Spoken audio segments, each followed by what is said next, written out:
بلکہ امام جعفر کو اللہ تعالیٰ نے جو علم دیا، آپ خود فرماتے، اس کو علامہ دمیری نے حیات الحیوان میں لکھا، میرات الاسرار کے اندر حضرت عبد الرحمن چشتی رحمۃ اللہ علیہ نے لکھا، اور اس کو اور بھی علماء میں جیسے امام عبد الرحمن جامی رحمۃ اللہ علیہ نے شواہد النبوت اپنی کتاب صفحہ 327 پر لکھا کہ امام جعفر فرماتے، لوگوں اللہ نے ہمیں دو طرح کا علم دیا، ایک علم جو ہم تم پہ ظاہر کرتے ہیں، اور ایک علم وہ ہے کہ جو ہم تم پر ظاہر نہیں کرتے، وہ اہل بیت کا اسلحہ ہے، ہتھیار ہے، ہم وہ علم تم پہ ظاہر نہیں کرتے۔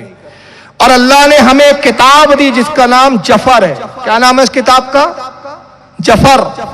پوچھا گیا ہے کہ امام جعفر صادق کی کتاب آپ اہل بیت کو کیسے ملی؟ کہا کہ اللہ نے رسول اللہ کو عطا فرمائی، رسول اللہ نے علی کو یہ کتاب لکھوائی۔ قسم خدا کی، قیامت تک جو کچھ ہونے والا ہے، جو کچھ ہو چکا، ہر چیز کا ذکر اس کتاب میں موجود ہے، حتیٰ کہ قیامت تک جو چیزیں پیدا ہوں گی ان کے نام تک اس کتاب میں درج کر دیے گئے۔ یعنی اگر آج کمپیوٹر ایجاد ہو رہا ہے تو اس کتاب میں لفظ کمپیوٹر بھی موجود ہے، موبائل آج کی ایجاد ہے اس میں موجود ہے۔ تو یہ علوم و فنون تھے امام جعفر صادق کی۔ یہی وجہ ہے کہ جب بھی کسی نے آپ سے مناظرہ کیا ہے تو امام جعفر صادق رضی اللہ تعالیٰ عنہ نے وہ دلائل کے انبار لگائے کہ انسانی عقل جہاں دم توڑتی ہے، امام جعفر صادق کے دلائل شروع ہوتے ہیں۔ اس تعلق سے میں دو بڑے بہترین واقعات آپ کی بارگاہ میں عرض کر رہا ہوں۔ ایک شخص امام جعفر کے پاس آتا ہے جو خدا کے ماننے کا قائل نہیں ہے، وہ خدا کو نہیں مانتا، دہریہ ہے، کمیونسٹ ہے۔ آنے کے بعد کہتا ہے کہ جعفر صادق، آپ اللہ پہ یقین رکھتے ہیں؟ آپ نے کہا بے شک، ساری کائنات کا چلانے والا پروردگار ہے۔ پھر اس نے اپنے جیب سے ایک شیشی نکالی، کہا پھر آپ کا پروردگار جب ساری کائنات کو چلا رہا ہے، اتنا طاقتور ہے، اتنا قوی ہے، تو وہ ہر چیز پر قادر بھی ہوا؟ کہا بے شک وہ قادر ہے، قرآن میں وہ خود فرماتا ہے ان اللہ علی کل شیء قدیر، اللہ ہر چاہے پر قادر ہے۔ اور تو شیشی نکالی اور کہا کہ جعفر صادق بتائیے کیا اللہ اس پر قادر ہے کہ یہ آسمانوں کو، ساتوں آسمانوں کو اس شیشی کے اندر ڈال دے؟ ایک چھوٹی سی شیشی اس نے دکھائی، کہا کہ کیا آپ کا اللہ قادر ہے کہ شیشی میں آسمانوں کو ڈال دے؟ تو یقیناً ہم مسلمان ہیں تو ہم یہی کہیں گے ہاں اللہ قادر ہے، کیونکہ ہمارا یقین ہے۔ تو امام جعفر نے بھی وہی جواب دیا، لیکن اب سوال میں جب پیچیدگی آئی تو ہمارا علم دم توڑ دیں گا۔ جہاں لوگوں کے علم ختم ہو جاتے ہیں، اماموں کے علم کی ابتدا ہوتی ہے۔ بلکہ ہمارا علم اماموں کے علم کے سامنے کیا ہے؟ اگر اماموں کا علم سمندر مانے تو ہمارا علم قطرے کے برابر بھی نہیں، یہ ہمارے علم کی حیثیت ہے۔ تو آپ نے کہا بے شک میرا رب قادر ہے کہ آسمانوں کو اس شیشی میں ڈال دے۔ کہا ہے جعفر صادق کیا اللہ اس پر بھی قادر ہے کہ آسمان شیشے میں ڈالے، مگر شیشی بڑی نہیں ہونی چاہیے اور آسمان چھوٹے نہیں ہونے چاہیے؟ اب بتائیے، اس کا جواب دینا آسان ہے۔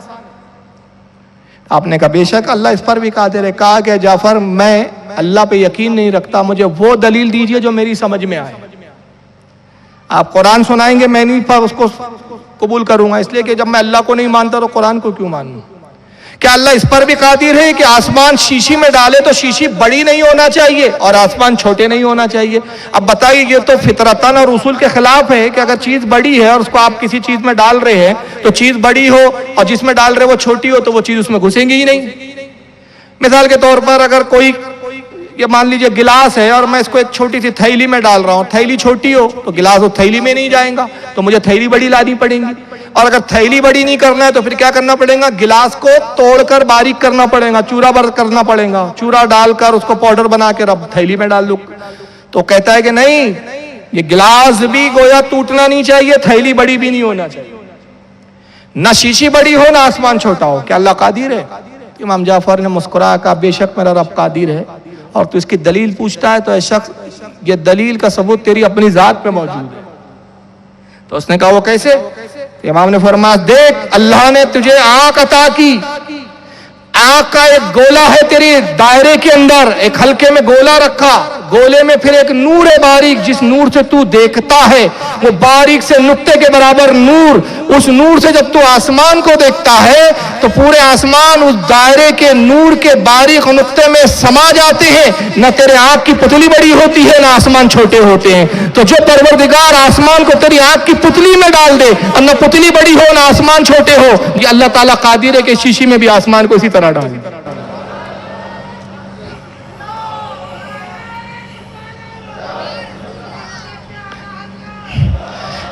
بتائیے کتنی بہترین دلیل سے پریکٹیکلی طور پر سمجھا دیا. ہم دیکھتے ہیں اور ساتوں آسمان ہماری آنکھوں کے بینائی میں سما جاتے ہیں. تو امام جعفر نے بڑی بہترین انداز میں اس کو دلیل دیتے فرمایا کہ میرا رب جب قادر ہے کہ تیری آنکھ کی چھوٹی سی پتلی میں پورے آسمان سما جائے, نہ آسمان چھوٹے ہو نہ آنکھ کی پتلی بڑی ہو, قادر ہے کہ شیشی بڑی بھی نہ ہو, آسمان چھوٹے بھی نہ ہو اور شیشی میں سما دیا جائے. ایک شخص آتا ہے جس کا نام تھا ابو شاکر. یہ امام جعفر صادق کے زمانے میں آپ کا بہت بڑا حریف تھا, دشمنی رکھتا تھا, امام جعفر کے علم سے بڑا جلتا تھا, آپ کی شہرت سے بڑی اس کو جو ہے چڑ تھی. ایک مرتبہ ابو شاکر آیا اور یہ بتوں کا پجاری تھا, خدا کے وجود کا قائل نہیں تھا. آنے کے بعد کہتا بیٹھا ابو شاکر اور کہا کہ جعفر صادق اگر آپ اجازت دے تو میں کچھ سوال کروں. تو امام جعفر کے کچھ شاگرد بھی بیٹھے ہوئے تھے, آپ نے فرمایا پوچھو.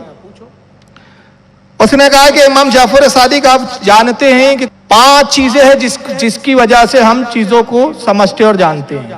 اس کو کہتے ہیں حواس خمسہ. خمسہ عربی میں 5 کو کہتے ہیں. 5 کون سی چیز ہے جس کی وجہ سے ہم کسی چیز کو جانتے اور اس کا ادراک کرتے ہیں؟ پہلی چیز ہے دیکھ کر. کسی چیز کو ہم دیکھ کر جانتے ہیں کہ بھئی ہاں یہ چیز ہے, یہ پہلی چیز. دوسری چیز سن کر, دیکھا نہیں تو کم سے کم اس کو کانوں سے ہم سنتے ہیں, اس چیز کی آواز سنتے ہیں تو اس آواز سے ہم جان لیتے ہیں کہ یہ چیز کا وجود ہے. تیسری چیز کیا ہے؟ تیسری چیز ہے چھو کر.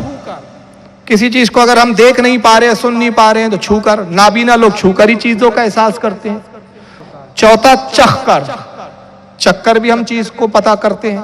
کسی کی آنکھ بند ہو اور آپ اس کو زبان پہ کوئی چیز چکھا دے تو چکھ کر بتا دیں گے کہ بھئی یہ مٹھائی ہے کہ نمک ہے کہ شکر ہے کیا ہے. چکھ کر ہم اس چیز کی وجود کو جانتے ہیں. اور 5ویں چیز ہے سونگھ کر. ہم ناک سے سونگھ کر جانتے ہیں. تو یہ کہلاتے ہیں حواس خمسہ. کہا کہ ہر چیز حواس خمسہ کے ذریعے جانی جاتی ہے, مگر آپ جعفر صادق اس خدا کی طرف بلاتے ہیں جس کو نہ ہم دیکھ سکتے ہیں, چھو بھی نہیں سکتے, سونگ بھی نہیں سکتے اور نہ اس کی آواز سنائی دیتی ہے ہم کو, اس کو چھو بھی نہیں سکتے. تو اس خدا پر میں ایمان کیوں کر لاؤں نہ جس کو میں چھو سکتا ہوں نہ دیکھ سکتا ہوں. ذرا سوال کی پیچیدگی سنیے اس کی. اس کو میں چھو بھی نہیں سکتا, دیکھ بھی نہیں سکتا, اس کی آواز کو سن بھی نہیں سکتا, اسے سونگ بھی نہیں سکتا, اسے چکھ بھی نہیں سکتا. تو جب میں ان 5 حواس سے اس کو جان ہی نہیں سکتا تو میں اس بے دیکھے بے وجود خدا پر ایمان کیوں لاؤں؟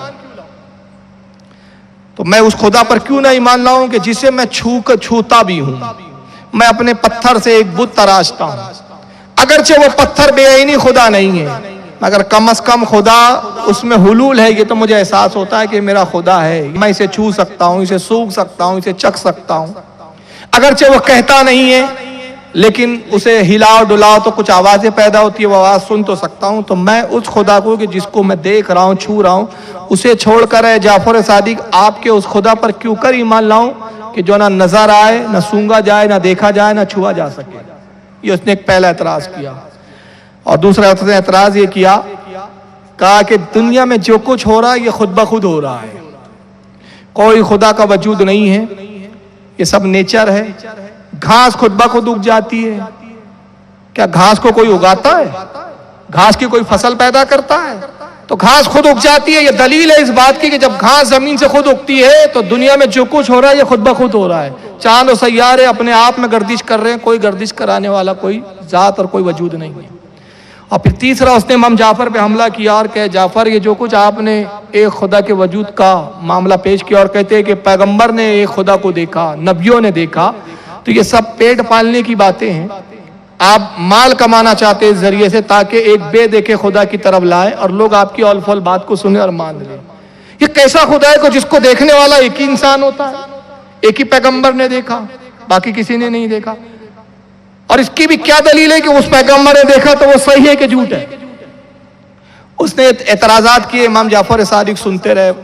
جب وہ خاموش ہو گیا تو آپ نے کہا تیرے کچھ اور اعتراض ہو تو وہ بھی بیان کرو. اس نے کہا نہیں, بس جو کچھ کہنا تھا میں کہہ چکا. تو آپ نے فرمایا اب اطمینان سے سن, میں گفتگو وہاں سے شروع کرتا ہوں جو تیرا آخری مجھ پر اعتراض تھا کہ تو کہتا ہے کہ میں نے جو کچھ یہ باتیں کی اور یہ جو کچھ میں کہتا ہوں, لوگوں کو بتاتا ہوں, ایک خدا کی طرف بلاتا ہوں, یہ سب مال کمانے کے لیے کرتا ہوں.